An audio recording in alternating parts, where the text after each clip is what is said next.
menghilangkan pemikiran itu dan menumbuhkan mindset sales sejati. Nah, itu gimana tuh, Coach?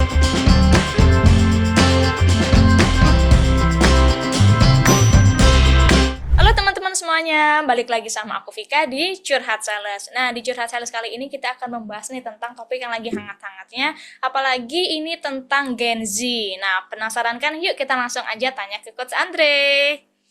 Halo Coach, Halo Vika, apa kabar nih Coach? baik Vika. Oke. Coach, aku ingin membahas yang lagi hot-hotnya nih Coach. Heeh. Ini Coach, kan banyak banget itu ya Coach ya, keresahan dari perusahaan itu katanya tuh kalau misalkan dia punya sales Gen Z itu tuh banyak salesnya itu menerapkan work life balance gitu Coach. Kalau misalkan nggak sesuai passion ya udah cabut aja gitu. Nah, kalau misalkan kita ingin merubah mindset itu nih Coach supaya salesnya itu ya untuk meningkatkan penjualan gitu Coach. Jadi yang kayak misalkan ditolak mereka langsung langsung insecure. Nah, atau mungkin bahkan kalau misalkan ditolak atau mereka mungkin langsung resign. Nah, itu supaya menghilangkan pemikiran itu dan menumbuhkan mindset sales sejati. Nah, itu gimana tuh Coach? Enggak. Oke, ini pertanyaannya bagus dan cukup tricky. Ya, Saya saya izin berpendapat dulu ya tentang Gen Z. Teman-teman merasa nggak kenapa Gen Z ini banyak banyak business owner bilang Gen Z ini cukup menyebalkan? Bener ya, banyak. Karena beberapa teman saya pun suka ngomong hal yang sama. Anak-anak sekarang payah, susah, mentalnya nggak sekuat orang-orang dulu. Nah, saya jelaskan dulu ya, kenapa karakter mereka bisa tumbuh seperti itu. Jawabannya adalah sederhana. Mereka tumbuh di zona kenyamanan, di mana segala sesuatu itu sudah tersedia. Orang zaman dulu, gampang banget nih. Orang zaman dulu kalau mau beli makan, mesti jalan keluar, benar ya? iya, betul. Kalaupun paling males, mohon maaf, tinggal suruh office boy minta tolong. Itu udah cara paling males. Tapi itu pun pasti ada fee-nya, dalam tanda kutip fee-nya ya. Iya, betul betul. Nah, tapi zaman sekarang, orang mau makan, tinggal buka handphone, tinggal pakai voucher, tinggal order. Sederhana banget. Orang zaman dulu, mau pergi bepergian, naik taksi, cukup mahal. Dia mikirnya berkali-kali, bener ya? Iya, Akhirnya alternatifnya bajai. Nah, orang zaman sekarang, tinggal buka handphone baik lagi. Order dan pakai voucher, murah. Nah, jadi dengan kemudahan-kemudahan yang ini, itu membentuk tumbuh kembang Gen Z, jadi segala sesuatu pengennya mudah, instan. dimanja gitu ya Coach ya berarti ya Coach. Yes, benar. Lain sama generasi baby boomer, itu kan mereka lahir di zaman perperangan kan, yang mana semuanya serba sulit. Zaman penjajahan, sorry. Yang mana semuanya serba sulit. Itu yang bikin mental mereka jadi lebih kuat. Nah, karena Gen Z tidak merasakan ini, akhirnya mereka tumbuh dengan segala sesuatu pengennya mudah dan instan. Padahal faktanya tidak seperti itu, benar kan ya?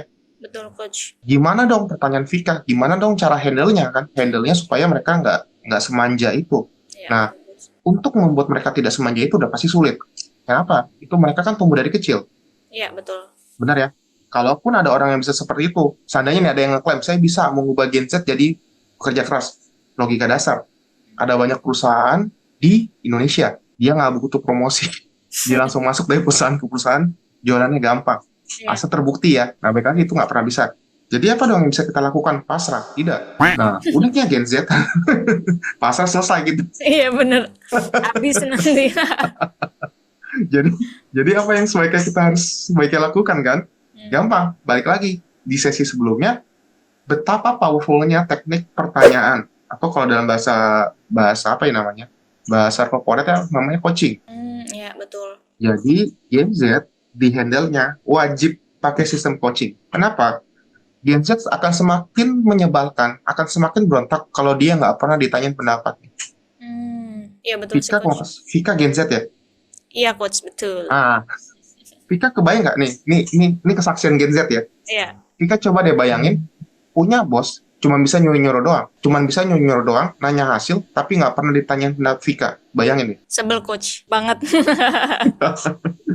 Mungkin nggak Vika lama-lama kan berpikir untuk resign. Saat itu juga kepikiran Coach. Iya. Jadi Kepikiran sih Coach. jadi bahkan saat itu loh. Tadi Iya. kan saya nanya mungkin nggak, Vika langsung jawab saat itu. Artinya Iya. apa? Kenapa Gen Z nggak takut resign? Kan tadi menyambung pertanyaan Vika, Gen Z nggak takut resign karena sekarang pekerjaan ada banyak jenis. Iya. Payah-payahnya orang, dia masih bisa tampil kayak gini di YouTube. Bener? Betul, Coach. Tinggal bikin viral aja. Viral kan ada dua, viral bagus, viral negatif. Tapi Iya. yang lebih cepat naik viral negatif. Berarti untuk kita menghindari manja-manja itu, berarti memang si sales yang Gen Z ini memang harus di coaching gitu kali ya Coach ya. Maksudnya supaya pikirannya juga ya terprovokasi gitu Coach, supaya menyalurkan juga kali ya Coach ya. Ide-idenya apa aja, strategi-strateginya apa aja. Jadi supaya mungkin lebih diakui kali ya Coach ya. Nah, nice. Gen Z sudah menjawab. Gen Z sudah menjawab.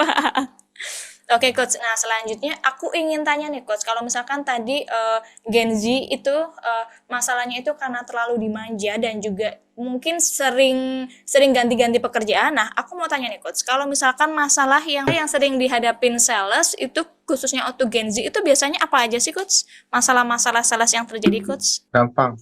Udah pasti ditolak baper. Hmm. Ditolak baper, terus langsung pasang lagu sedih, terus ngomong Iya. ini bukan jalan ninjaku. Benar. Betul Coach. Aku mau jadi YouTuber aja. Aku mau jadi influencer aja. Menjadi truk aja. Iya benar. Gak jauh-jauh. Bener kan? Gak jauh-jauh. Iya. Pertanyaannya, dari sekian banyak orang yang pengen tampil di publik, berapa persen yang berhasil? Itu doang kan pertanyaannya. Iya sih Coach, betul Coach. Kan ketika orang Gen Z misalkan jadi sales, kenapa lockdown? Sebenarnya nggak cuma Gen Z sih, semua orang ditolak udah pasti down. Nggak usah jauh-jauh. Misalkan ada cowok deketin Vika, Vika nggak suka, Vika tolak langsung, ngedown dia. Ngedownnya di antara dua, ngedownnya nyerah atau ngedownnya pakai dukun. Oh. benar Coach. Nah, jadi semua orang, saya berani katakan semua orang ditolak udah pasti down, udah pasti. Karena secara psikologis siapapun itu yang ditolak, penolakan down. Yang bikin beda adalah mental gampang nyerah atau mental berjuangnya doang. Itu doang. Jadi semakin seseorang dibesarkan dengan segala sesuatu kemudahan, semakin mentalnya tidak sekuat dengan orang yang tumbuh dengan perjuangan. Nah, gitu Vika. Oke, nah kalau misalkan tadi Coach Andre ngebahas tentang mental. Nah, sebenarnya cara untuk membangun mental baja untuk sales atau mungkin ya biar nggak baper-baper amat gitu Coach. Kalau misalkan ditolak, mungkin ditolak beberapa kali jadi baper. Nah, supaya mentalnya itu anti baper, gimana tuh Coach? Jawabannya sederhana sekali. Carilah penolakan sebanyak-banyaknya sehingga kita kebal. Buat teman-teman yang pengen serius jadi sales, oh ya, saya izin note ya. Teman-teman yang suka baca buku biografi orang-orang sukses, saya berani jamin kebanyakan di buku itu ada poin mereka pernah jadi sales atau mereka pernah dagang door to door. Itu kan sales juga. Canvassing gitu ya Coach ya, kayak nawarin Yes. langsung gitu ya Coach ya. Oh. Yes. Salah satunya almarhum Bapak Bob Sadino. Iya. Beliau kan nawarin telur door to door tuh pakai gerobak. Nah, jadi teman-teman ini cuman open statement doang. Sales banyak yang ngeremehin, tapi teman-teman nggak pernah tahu. Semua orang kaya di dunia ini pernah jadi sales. Pernah jadi sales gitu Coach. Yes, kenapa? Kenapa kok sales pertama bisa bikin orang besar? Income-nya nggak terbatas, tergantung kerja kita, benar ya? Iya, Dua, betul. nyadar gak? Dari sales, relationship teman-teman bisa luas banget. Relasinya jadi banyak gitu ya Coach ya. Yes. Nah, ini yang bisa bikin sales itu sebenarnya nggak boleh dipandang sebelah mata, teman-teman. Bahkan, kalau nggak salah ya, saya izin share, saya waktu itu kan kalau nggak salah Corpora pernah kerja sama-sama yang Trapindo kan ya, Iya betul. Vika. Nah, saya pernah interview salah satu salesnya. Percaya gak, kata si sales itu, dia punya senior yang sekarang jadi customer dia. Ingat loh, yang sekarang jadi customer dia, dulunya sales Trapindo juga. Oh, sekarang malah jadi customernya berarti ya Coach ya? Iya. Oh, oke. Nah, nangkep teman-teman, betapa ngerinya. Apalagi kan barang alat berat tuh Alat paling berat, murah aja iya. ratusan juta.